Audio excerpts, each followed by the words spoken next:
السلام علیکم۔ اعلان نبوت کے 7ویں سال 7 نبوی میں کفار مکہ نے جب دیکھا کہ روز بروز مسلمانوں کی تعداد بڑھتی جا رہی ہے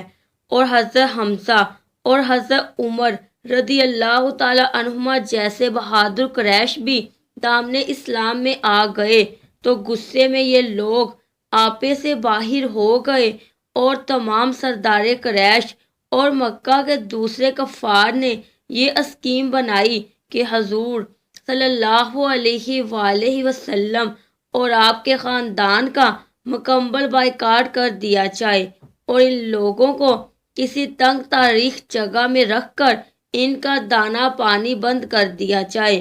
تاکہ یہ لوگ مکمل طور پر تباہ و برباد ہو جائیں۔ چنانچہ اس خوفناک تجویز کے مطابق تمام قبائل قریش کے آپس میں یہ معاہدہ کیا کہ جب تک بنی ہاشم کے خاندان والے حضور اکرم صلی اللہ علیہ وآلہ وسلم کو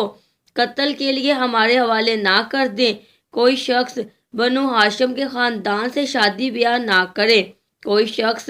ان لوگوں کے ہاتھ کسی قسم کے سامان کی خرید و فروخت نہ کرے، کوئی شخص ان لوگوں سے میل جول، سلام کلام اور ملاقات بات نہ کرے،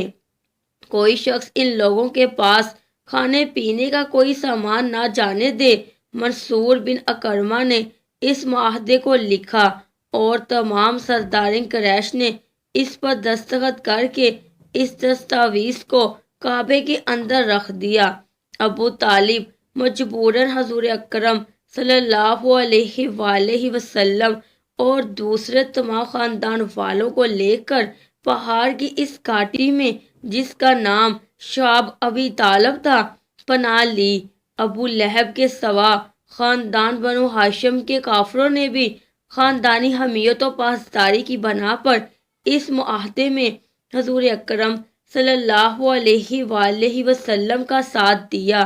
اور سب کے سب پہاڑ کے اس تنگ تاریخ درے میں رہ کر قیدیوں کی زندگی بسر کرنے لگے۔ اور یہ 3 برس کا زمانہ اتنا سخت اور کٹھن گزرا کہ بنو ہاشم درختوں کے پتے اور سوکھے چمڑے پکا پکا کر کھاتے تھے اور ان کے بچے بھوک پیاس کی شدت سے تڑپ تڑپ کر دن رات رویا کرتے تھے۔ سنگ دل اور ظالم کافروں نے ہر طرف پہرا بٹھا دیا تھا کہ کہیں سے بھی گھاٹی کے اندر دانا پانی نہ جانے پائے۔ مسلسل 3 سال تک حضور اکرم صلی اللہ علیہ وآلہ وسلم اور خاندان بنو ہاشم ان ہوش ربا مصائب کو جھیلتے رہے، یہاں تک کہ خود قریش کے کچھ رحم دلوں کو بنو ہاشم کی ان مصیبتوں پر رحم آ گیا اور ان لوگوں نے اس ظالمانہ معاہدے کو توڑنے کی تحریک اٹھائی۔ چنانچہ ہشام، زہیر، مطعم، زمیہ وغیرہ یہ سب لوگ مل کر ایک ساتھ حرم کعبہ میں گئے اور زہیر نے، جو عبد المطلب کے نواسے تھے، کفار قریش کو مخاطب کر کے اپنی پرجوش تقریر میں یہ کہا کہ اے لوگو، یہ کہاں کا انصاف ہے کہ ہم لوگ تو آرام سے زندگی بسر کر رہے ہیں اور خاندان بنو ہاشم کے بچے بھوک پیاس سے بے قرار ہو کر بلبلا رہے ہیں۔ خدا کی قسم، جب تک اس معاہدے کی دستاویز پھاڑ کر پاؤں سے نہ رونک دی جائے گی، میں ہرگز چین سے نہیں بیٹھ سکتا۔ یہ سن کر ابو جہل نے طرف کے کہا کہ خبردار، ہرگز تم اس معاہدے کو ہاتھ نہیں لگا سکتے۔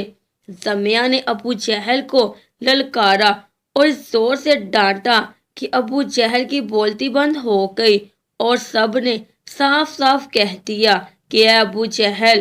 اس ظالمانہ معاہدے سے نہ ہم پہلے راضی تھے اور نہ اب ہم اس پہ کے پابند ہیں۔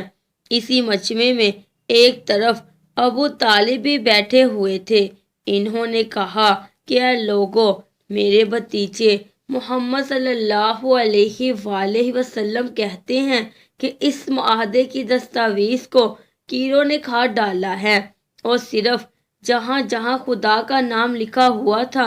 اس کو کیڑوں نے چھوڑ دیا ہے۔ لہٰذا میری رائے یہ ہے کہ تم لوگ اس دستاویز کو نکال کر دیکھو، اگر واقعی اس کو کیڑوں نے کھا لیا ہے